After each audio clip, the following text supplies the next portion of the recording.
आज के इस नए विश्लेषण में आपका स्वागत है। आज हम इतिहास के एक बहुत ही दिलचस्प पन्ने को पलटने वाले हैं। एक तरह से मान लीजिए कि आज हम एक हिस्टोरिकल केस स्टडी करने वाले हैं जिसका विषय है कुलधरा, एक पतन का विश्लेषण। हम अक्सर पढ़ते हैं कि कैसे महान सभ्यताएं पनपती हैं, विकास करती हैं, लेकिन क्या हो अगर एक बेहद खुशहाल और आबाद जगह अचानक से एक वीरान खंडहर में बदल जाए? आखिर ऐसा क्या हुआ होगा? आइए आज एक इतिहासकार के नजरिए से इस रहस्य की परतों को खोलते हैं और इसके पीछे की असली वजहों को समझते हैं। जरा सोचिए, एक समृद्ध शहर जो अपनी खुशहाली के चरम पर हो, वो रातों रात वीरान कैसे हो सकता है? ये सवाल वाकई दिमाग घुमा देने वाला है। भारत की सबसे मशहूर लोक कथाओं में से एक कुलधरा की कहानी के पीछे का सच आखिर है क्या? क्या ये वाकई किसी श्राप का नतीजा था, या फिर इसके पीछे समाज और अर्थशास्त्र के कुछ बहुत गहरे और कड़वे सच छिपे थे? आज की हमारी इस केस स्टडी में हम इस पूरे मिथक का विखंडन करेंगे और तथ्यों के आधार पर ये समझने की कोशिश करेंगे कि उस दौर में असल में हुआ क्या था। तो आज की इस केस स्टडी का हमारा सिलेबस कुछ ऐसा रहेगा। पहला, कुलधरा गांव की केस स्टडी। दूसरा, उनकी समृद्धि की नींव। तीसरा, वो सामाजिक राजनीतिक कारण जिसने सब बदल दिया। चौथा, पर्यावरणीय और आर्थिक कारण। पांचवा, उनका अंतिम पलायन। और आखिर में छठा, लोक कथाएं बनाम इतिहास। चलिए बिना देरी किए अपने पहले चैप्टर से शुरू करते हैं, केस स्टडी कुलधरा गांव। अगर आप आज राजस्थान के जैसलमेर जाएंगे तो कुलधरा गांव आपको महज खंडरों के एक समूह के रूप में दिखाई देगा। ये जगह पिछले 200 सालों से बिल्कुल वीरान पड़ी है। चारों तरफ बस टूटे हुए मकान और खाली गलियां हैं। लेकिन ये तस्वीर हमेशा से ऐसी नहीं थी। इस वीरानपन के ठीक उलट इस गांव का अतीत इतना समृद्ध और जीवंत था कि आप यकीन नहीं कर पाएंगे। ये खामोश खंडहर असल में अपने भीतर एक बहुत बड़ी और सफल सभ्यता की गवाही समेटे हुए हैं। अब आते हैं चैप्टर 2 पर। आखिर इस गांव की समृद्धि की नींव क्या थी? देखिए, इस इलाके की धड़कन थे यहाँ के मूल निवासी पालीवाल ब्राह्मण। और ध्यान दीजिएगा, ये सिर्फ कोई आम किसान नहीं थे। ये अपने समय के बेहद चतुर व्यापारी और कमाल के इंजीनियर थे। रेगिस्तान जैसे सूखे और बंजर इलाके में खेती करना कोई बच्चों का खेल नहीं है ना? लेकिन इन्होंने जल संरक्षण की यानी वाटर कंजर्वेशन की ऐसी शानदार तकनीकें ईजाद की जिसने नामुमकिन को मुमकिन कर दिया। इनकी इसी इंजीनियरिंग ने उस रेगिस्तान को एक बेहद उपजाऊ और अमीर इलाके में बदल दिया था। अब इस नंबर पर गौर कीजिए, 84। ये सिर्फ कोई आंकड़ा नहीं है, ये पालीवाल समुदाय की बेशुमार दौलत और उनके प्रभाव का सबूत है। हम यहाँ सिर्फ एक गांव की बात नहीं कर रहे हैं, बल्कि ये पूरे 84 समृद्ध गांव का एक बहुत बड़ा नेटवर्क था। इन गांव में आलीशान घर थे, भव्य मंदिर थे और ऐसे भरे पूरे बाजार थे जहां दूर दूर से लोग व्यापार करने आते थे। ये नंबर हमें बताता है कि उनका इकोनॉमिक सिस्टम कितना विशाल और मजबूत रहा होगा। लेकिन फिर कुछ ऐसा हुआ जिसने इस हंसते खेलते समाज को हिला के रख दिया। चैप्टर 3, सामाजिक राजनीतिक उत्प्रेरक। स्थानीय लोक कथाओं की माने तो इस पूरी कहानी का जो मुख्य विलन था वो था सलीम सिंह। वो जैसलमेर रियासत का दीवान था, बेहद शक्तिशाली लेकिन उतना ही लालची और क्रूर। और जैसा कि हम इतिहास में अक्सर देखते हैं, सत्ता का नशा और अहंकार बड़े बड़े साम्राज्यों के पतन का कारण बनता है। कहानियों में कहा जाता है कि सलीम सिंह की बुरी नज़र कुलधरा गांव के मुखिया की एक बेहद खूबसूरत बेटी पर पड़ गई थी और बस यहीं से उस शांत समाज में एक ऐसा भयानक तूफान उठा जिसने सब कुछ तहस नहस कर दिया।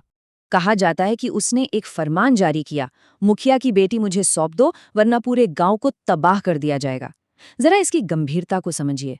ये सिर्फ एक धमकी नहीं थी, ये एक पूरे समुदाय पर डाला गया भयानक सामाजिक और राजनीतिक दबाव था। एक शासक द्वारा अपनी ही जनता को दिया गया ये आदेश साफ दिखाता है कि उस दौर में सत्ता का किस कदर दुरुपयोग हो रहा था। इस एक क्रूर मांग ने पूरे गांव को एक ऐसे चौराहे पर लाकर खड़ा कर दिया जहां से कोई भी रास्ता आसान नहीं था। और इसी स्थिति ने जन्म दिया इस सबसे बड़े सवाल को, सम्मान की रक्षा करें या अपनी जान बचाएं। ये किसी भी समाज के लिए एक असंभव नैतिक संकट है। एक पल के लिए सोचिए, एक तरफ उनके पुरखों की जमीन, उनकी दौलत और उनका जीवन था, और दूसरी तरफ उनकी बेटी का सम्मान। ये वो निर्णायक मोड़ था जहां एक पूरे समुदाय को अपने वजूद का सबसे मुश्किल फैसला लेना था। पर रुकिए, एक इतिहासकार के तौर पर हमें सिर्फ कहानियों पर निर्भर नहीं रहना चाहिए। तो आइए चैप्टर 4 पर पर्यावरणीय और आर्थिक कारण। इतिहासकारों का मानना है कि इस पतन के असली कारण काफी ज्यादा व्यवहारिक और सिस्टमैटिक थे, लोक कथाओं से अलग। अगर हम तथ्यों को देखें तो पता चलता है कि वहां पानी की भारी कमी होने लगी थी। ऊपर से राज्य द्वारा लगाए जा रहे टैक्स लगातार बढ़ रहे थे जो बर्दाश्त से बाहर थे।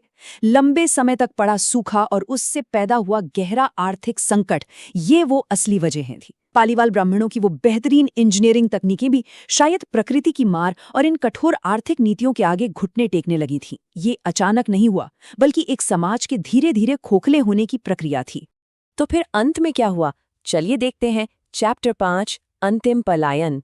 उस आखिरी रात की टाइमलाइन वाकई रोंगटे खड़े कर देने वाली है। शाम के वक्त सभी 84 गांवों की एक विशाल महापंचायत बुलाई गई। रात होते होते उन्होंने एक बहुत बड़ा सामूहिक निर्णय लिया, अपने स्वाभिमान के लिए सब कुछ छोड़कर चले जाने का निर्णय। और फिर आधी रात को शुरू हुआ एक ऐसा पलायन जिसकी मिसाल इतिहास में कम ही मिलती है।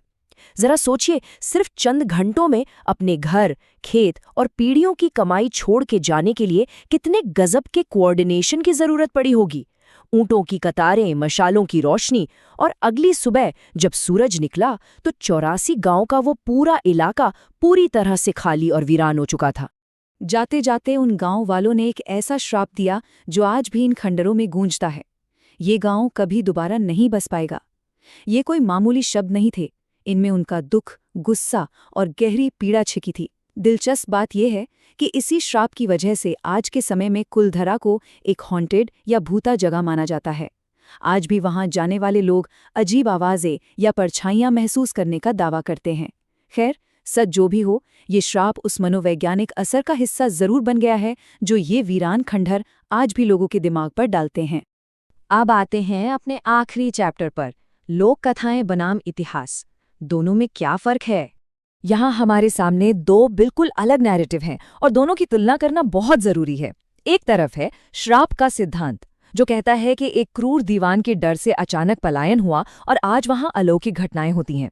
और दूसरी तरफ है ऐतिहासिक सिद्धांत, जो पूरी तरह से डेटा और फैक्ट्स पर बात करता है, जैसे कि लगातार बढ़ता आर्थिक संकट, भारी टैक्स, सूखा और पानी की कमी। हमारा काम यहाँ किसी एक पक्ष को सही या गलत ठहराना नहीं है, बल्कि निष्पक्ष रूप से ये समझना है कि किसी भी ऐतिहासिक घटना को भावनाओं और ठोस तथ्यों दोनों नजरियों से कैसे देखा जाता है। लेकिन इन सबके बीच एक बहुत बड़ा सवाल अभी भी खड़ा है। अगर ये सिर्फ एक धीमा आर्थिक पलायन था, तो वो रातों रात इतनी हड़बड़ी में क्यों गायब हुए? और उससे भी बड़ी बात, इतने विशाल समुदाय ने कभी वापस आकर अपनी ही जमीन पर दोबारा दावा क्यों नहीं किया? यही वो सवाल है जो ऐतिहासिक तथ्यों और उन रहस्यमयी लोक कथाओं के बीच एक पुल बनाता है और हमारी सारी वैज्ञानिक थ्योरीज को सोचने पर मजबूर कर देता है। तो अंत में इस पूरे केस स्टडी से हम क्या निष्कर्ष निकालें? असली त्रासदी है क्या? क्या ये एक अलौकिक श्राप की डरावनी कहानी है, या फिर एक बेहद समृद्ध और बुद्धिमान समाज का वो कड़वा ऐतिहासिक पतन जो सत्ता के लालच, शोषण और प्राकृतिक आपदाओं के बोझ तले दबकर खत्म हो गया? कुलधरा के वो खंडहर आज भी खामोश हैं, लेकिन उनकी ये खामोशी चीख चीख कर हमसे बहुत कुछ कहती है। सबूत आपके सामने है। अभी आपको तय करना है कि आप इतिहास के इस पन्ने को किस तरह पढ़ते हैं। उम्मीद है आज का ये विश्लेषण आपको सोचने पर मजबूर जरूर करेगा।